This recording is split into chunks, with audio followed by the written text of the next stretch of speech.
Papa shared the bounty with day laborers off of Monument Boulevard, women's crisis centers, low-income families, and people in need of extra support, many of whom also became his friends. When he couldn't drive anymore, he passed the torch. His kids and grandkids became his bread-run chauffeurs. Sometimes he'd slip his granddaughter, Dominique, a $5 bill, hot dog money as he called it, as a thank you, even though she looked forward to driving him. Papa showed us that even when you can't do it all, you can still show up. He continued to show up for this ministry until he was nearly 96. Papa's faith, steady, simple, and lived, was the quiet heartbeat of our family. Now, Papa himself was not very quiet. Very often he was the life of the party, and he didn't want a single moment of life to pass him by. He experienced a chronic case of what we like to call FOMO, the fear of missing out. Papa was rich in family, rich in faith, and yes, rich in FOMO.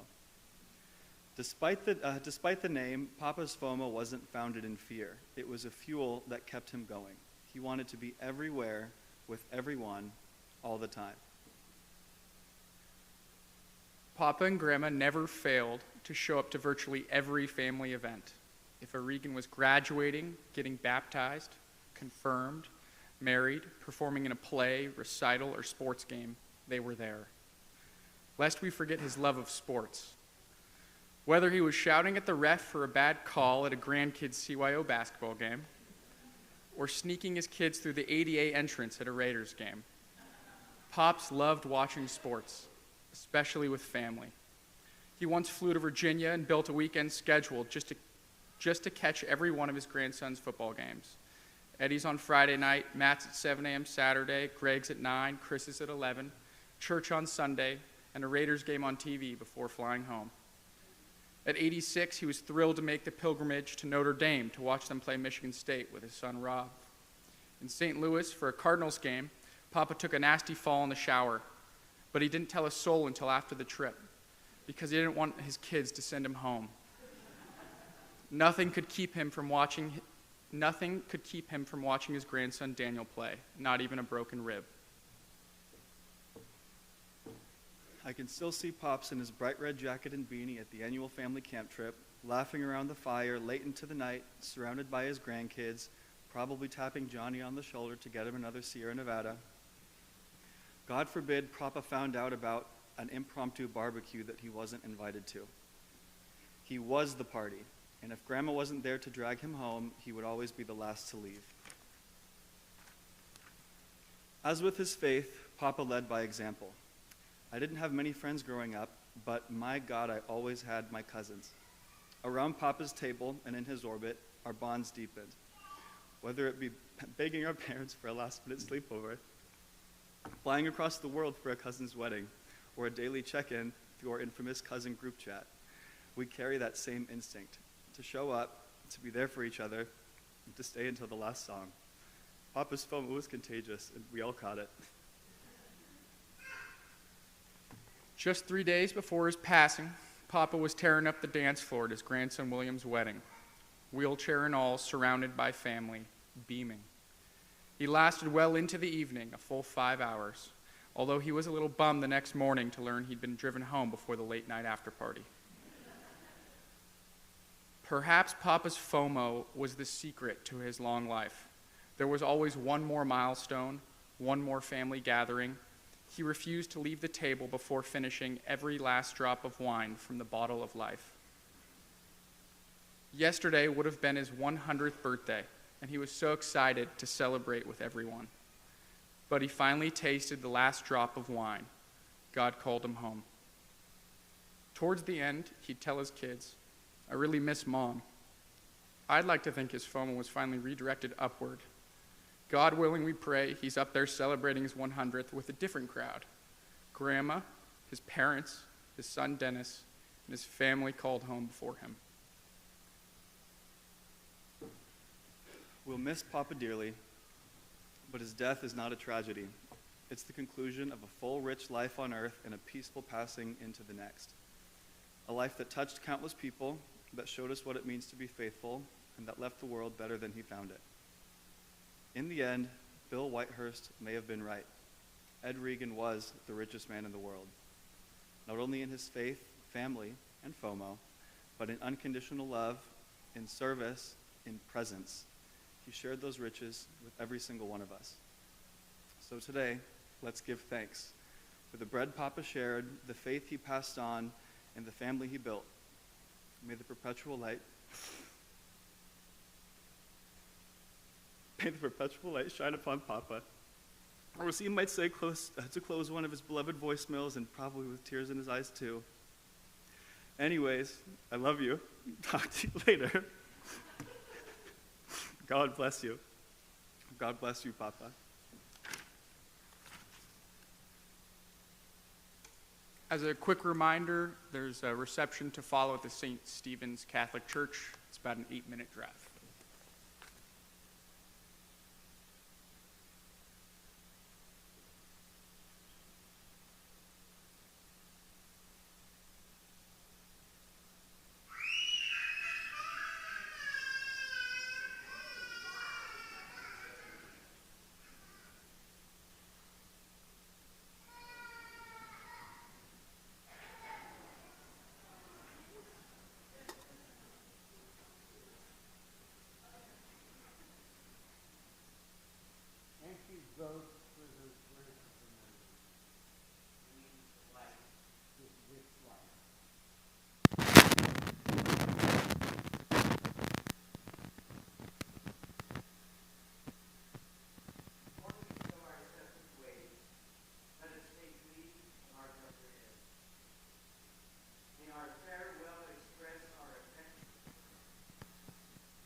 soul and present them to God Most High.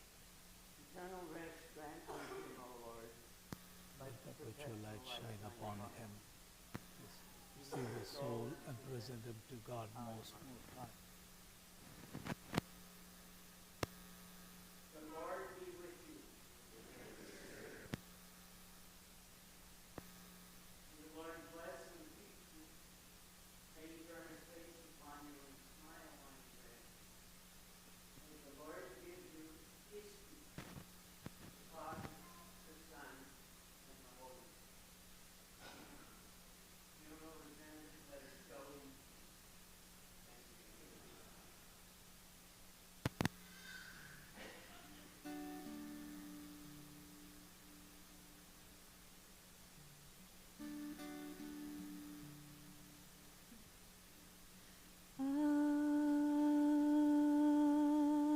Ave Maria,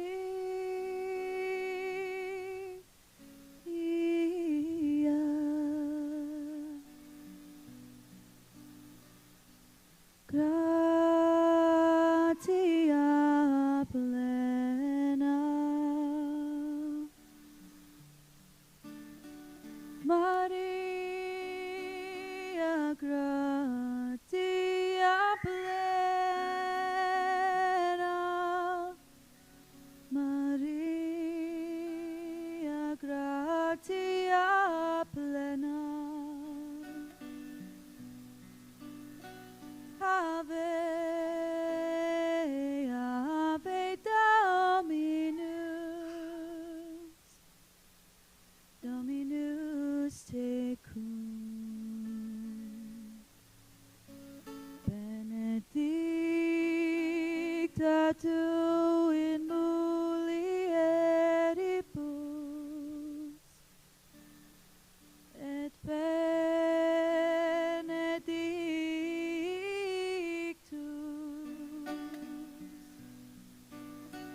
et benedictus fructus ventris tui, Iesus.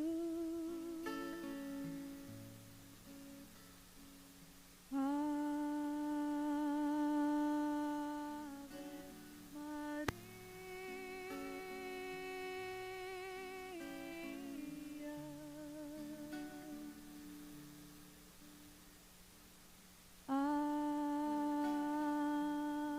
Ave Maria.